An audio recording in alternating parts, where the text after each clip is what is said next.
Welcome! In front of me I have POLAR Vantage V, and I'm gonna show you how to change the language on this device.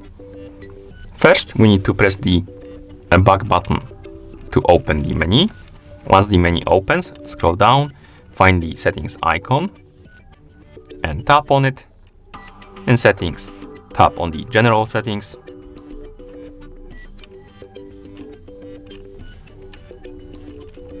Then scroll down,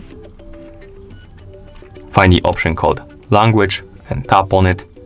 And now you should see the list of languages.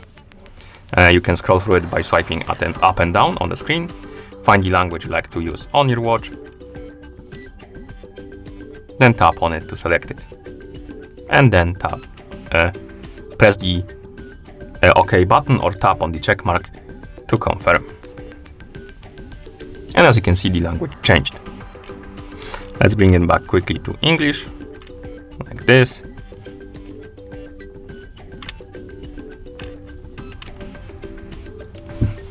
And that's how you change the language on this device. Thank you for watching.